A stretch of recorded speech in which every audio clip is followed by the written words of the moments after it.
British વખતના સમયનું ધ્વજ આજે ભરૂચ તરીકે ઓળખાતા અને રાષ્ટ્રીય ધરોહર પુરાતત્વ રજિસ્ટ્રારમાં ધ જામી મસ્જિદ તરીકે નોંધાયેલનો 117 વર્ષ પહેલાનો ઇતિહાસ શું? જુઓ વિશેષ અહેવાલ। પુરાતત્વ વિભાગ આ પુરાતત્વ વિભાગની નૈતિક જવાબદારી આવે છે અને અમને ગઈકાલે પુરાતત્વ વિભાગમાં અમે જઈને આવ્યા, કમ્પ્લેન આપીને આવ્યા। એમને જ અમને કમિટમેન્ટ આપેલું છે કે આ તમામની સામે કાયદેસરની કાર્યવાહી થશે અને ફોજદારી કાર્યવાહી થશે। અને હું તમામ સમાજના લોકોને અપીલ કરું આ જામા મસ્જિદ છે રહેશે ને તા કયામત સુધી અલ્લાહનું ઘર રહેશે ને મસ્જિદ રહેશે એવી મુસ્લિમ સમાજ આજે ખાતરી આપે છે। વર્ષો પહેલા બ્રિટિશ અંગ્રેજોના સમયની રાષ્ટ્રીય ધરોહર ગણાતી અને એક સમયે બ્રોન્ચ તરીકે ઓળખાતું ભરૂચની રાષ્ટ્રીય ધરોહર ધ જામી જામા મસ્જિદ કે જેને સમરી વિહાર મુદ્દે હાલમાં એક તરફ ધ જામી જામા મસ્જિદના ટ્રસ્ટીઓ અને હિન્દુ સંગઠનોના સંતો મહંતો વચ્ચે રાષ્ટ્રીય ઇમારતોને લઈ વિવાદ ઊભો થતા તપાસમાં વડોદરાના પુરાતત્વ વિભાગમાં ગેઝેટ નોટિફિકેશન નંબર 2704 તારીખ 26/5/1909 થી નોંધાયેલ હોવાના દસ્તાવેજો સાથે તપાસમાં ભરૂચ ડિસ્ટ્રિક્ટ કોર્ટમાંથી ટ્રસ્ટીઓ તરીકે 17/12/1980 માં ધ જામી મસ્જિદના ટ્રસ્ટની નિમણૂકી માટેનો હુકમ થયા બાદ ટ્રસ્ટીઓની નિમણૂકીથી ધ જામી જામા મસ્જિદ ચાલતું આવ્યું હોય અને ધ જામી જામા મસ્જિદ ભરૂચ નગરપાલિકામાં 1906 થી આકારણીમાં નોંધણી હોય અને આ જ રાષ્ટ્રીય ધરોહરની પાણી વેરાની ભરપાઈ કરતા હોય અને વીજ લાઇટ બિલ પણ મસ્જિદના નામથી હોય અને 18/11/1952 માં રોજ પ્રથમ ટ્રસ્ટીઓની નિમણૂકી થયા બાદ સતત ટ્રસ્ટ સંચાલિત ચાલી આવતી રાષ્ટ્રીય ધરોહર ધ જામી જામા મસ્જિદ મુસ્લિમ સમાજનું ધાર્મિક સ્થળ જ હોવાના દાવા રજૂ કરવામાં આવ્યા હોય અને હાલમાં સમગ્ર વિવાદ ઊભો થતા 117 વર્ષ પહેલાનો હાલની ધ જામી જામા મસ્જિદનો ઇતિહાસ શું અને પહેલા રાષ્ટ્રીય ધરોહર કયા નામથી ઓળખાતી હતી અને વિવાદમાં આ રાષ્ટ્રીય ધરોહર ધ જામી જામા મસ્જિદ કે જે જૈન સમરી વિહાર તેવા સવાલો ઊભા થઈ ગયા છે। જો કે જામી જામા મસ્જિદ અંગે માહિતી પણ બહાર આવી રહી છે। તારીખ 11/6/2026 ના રોજ આજે અમે જામા મસ્જિદના તમામ ટ્રસ્ટીઓ અને ખાસ કરીને મોટી તમઝીન જમિયતે ઉલમા હિંદના સદર સાથીઓ સાથે અમે ભરૂચ કલેક્ટર સાહેબને મળવા ગયા હતા। મળવાનો વિષય હતો કે પાછલા દિવસોમાં જે જુમ્મા મસ્જિદનું ચાલે છે તેને લઈને શપથતા કરવા ગયા હતા। જુમ્મા મસ્જિદના અમારી પાસે અતિ મહત્વપૂર્ણ પહેલેથી દસ્તાવેજો મોજૂદ છે। જુમ્મા મસ્જિદ વિવિધ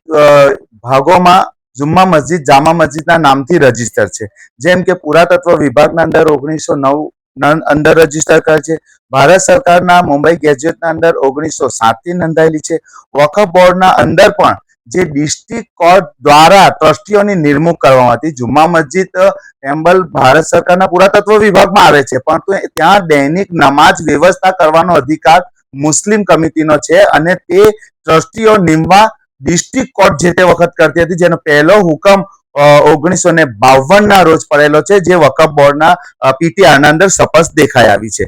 ત્યાર પછી ભરૂચ નગરપાલિકાના અંદર તમે જાઓ તો 1906 ના અંદર આકારણી પત્રકમાં માલમ પડે છે। આજે પણ તેના તમામ જાતના વેરાઓ જેમ કે ગુજરાત રાજ્ય વકફ બોર્ડ મુસ્લિમ સંસ્થાઓનો વકફ ફાળો વેરો ફાળે છે, તે અમારા નામે ચાલે છે, પાણીનો વેરો છે, લાઇટ બિલ છે, અન્ય એવા ઘણા એવા પુરાવા છે જે પુખ્તા છે જામા મસ્જિદને લઈને, જેથી અમે જામા મસ્જિદ અમારી છે એવું કહેવા માટે આજે કલેક્ટર રોજને મળવા ગયા હતા। પરંતુ કલેક્ટર સાહેબ ગેરહાજર રહેવાના કારણે કઈ કામે હશે બીજી, પરંતુ નાયબ કલેક્ટર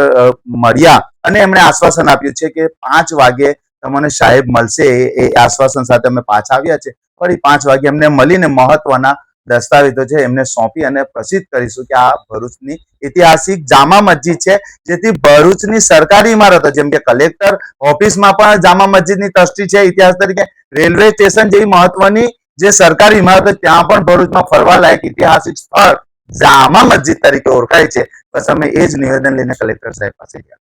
ભરૂચની રાષ્ટ્રીય ધરોહર તે ધ જામી જુમા જામા મસ્જિદ છે તેવા દાવા સાથે આજે ભરૂચ કલેક્ટર કચેરી ખાતે ટ્રસ્ટીઓ અને ધ જામી જુમા જામા મસ્જિદના પ્રમુખ સહિત મુસ્લિમ અગ્રણીઓ તમામ દસ્તાવેજો સાથે કલેક્ટર કચેરી ખાતે પહોંચી હાલમાં ધ જામી જુમા જામા મસ્જિદમાં 700 વર્ષથી ખુલ્લો દ્વાર બંધ કર્યો છે તેને ખોલવા તથા પુરાતત્વ વિભાગની પૂર્વ મંજૂરી વિના અને ધ જામી જુમા જામા મસ્જિદના ટ્રસ્ટીઓને જાણ કર્યા વિના ભોય તળિયામાં ઉતરી વિડીયો બનાવી ધાર્મિક મૂર્તિઓ હોવાના ખોટા પ્રચાર કરનારાઓ સામે કાર્યવાહી કરવા અને 15મી જૂનના રોજ મહારાષ્ટ્રીયન સુદર્શન નાગરાજ બાબા જે 5 થી 7 હજાર લોકોને હોસ્ટેલ ગ્રાઉન્ડ ખાતે એકત્ર કરી ભરૂચ શહેરનું વાતાવરણ બગાડવાનું કામ કરતો વિડીયો વાયરલ કર્યો છે તેમની સામે સખત કાર્યવાહી કરવાની માંગ કરતું આવેદનપત્ર ભરૂચ જિલ્લા કલેક્ટરને સુપ્રત કર્યું હોવાનું નિવેદન રજૂ કરાયું છે 15મી જૂનના રોજ ભરૂચના હોસ્ટેલ ગ્રાઉન્ડ ખાતે ધ જામી જુમા જામા મસ્જિદ મુદ્દે એક મોટા આંદોલનને લઈ હાલમાં રાષ્ટ્રીય ધરોહર ધ જામી જુમા જામા મસ્જિદને મૂળ સ્થિતિમાં કરવાની માંગ સાથે છેલ્લા 6 મહિનામાં થયેલા વિવિધ આંદોલન સાથે દસ્તાવેજો સાથે યાત્રા નીકળવાની હોય તે બાબતે સ્થાનિક એ ડિવિઝન પોલીસ મથકમાં મુક્તાનંદ સ્વામીએ લેખિત અરજી પણ કરી હોય અને તેની નકલ પણ સામે આવતા 15 જૂનના રોજ કાયદો વ્યવસ્થા પણ જળવાઈ રહે અને હાલ પોલીસ પણ કામે લાગી ગઈ હોવાની માહિતી સામે આવી છે. આજ રોજ તારીખ 11/6/2026 અને ગુરુવારના રોજ ભરૂચ ઐતિહાસિક જામા મસ્જિદના તમામ ટ્રસ્ટીઓ અલગ અલગ સંસ્થાઓમાંથી આવેલા જમિયતુલ ઉલમાએ હિન્દ છે, ઇકરા છે, તમામ તંજીમો અહીંયા મોજૂદ છે. મૌલાના અમારા કુરેશી પ્રેસિડેન્ટ સાહેબ બી મોજૂદ છે અને આજે અમે કલેક્ટર સાહેબને એક અપીલને માંગ કરવા આવેલા છે કે અમારો જે જામા મસ્જિદનો દરવાજો અનલીગલી રીતે બંધ કરેલો છે, કોઈ પણ જાતની નોટિસ કે પુરાવા વગર બંધ કરેલો છે એને તાત્કાલિક ખોલવામાં આવે. જે લોકો ભોઈન્ટ એરિયામાં ખોટી રીતે ઉતાર્યા અને પુરાતત્વ વિભાગના નિયમોનું ઉલ્લંઘન કરીને વિડીયો ખોટા વાયરલ કરી અને ખોટી હુમર ચલાવ્યું એની સામે પણ ફોજદારી રાહે કાર્યવાહી કરવામાં આવે. અને જે નાગરાજ બાબા જે છે મહારાષ્ટ્રથી આવી અને ભરૂચ શહેરની શાંતિ દોરવાનો જે પ્રયત્ન કરે છે, આ શહેર શાંતિપ્રિય શહેર છે, ભાઈચારો એકતાનું શહેર છે. એને જે 15 તારીખે 5 થી 6 હજાર લોકો ભેગા કરવાનું જે આહવાન કરેલું છે એની સામે પણ કાયદેસરની કાર્યવાહી કરવા માટે અમે આજે જુમ્મા મસ્જિદના તમામ ટ્રસ્ટીઓ અને આગેવાનો આવી અને કલેક્ટર સાહેબને માંગ કરી કે આ તમામની એફઆઈઆર દાખલ કરવામાં આવે અને જે કોઈ લોકો શહેરની શાંતિ દોરે એમની સામે કાયદેસરની કાર્યવાહી કરી અને મુસ્લિમ સમાજ ન્યાય અને જસ્ટિસ મળે એના માટે આવેલા છે.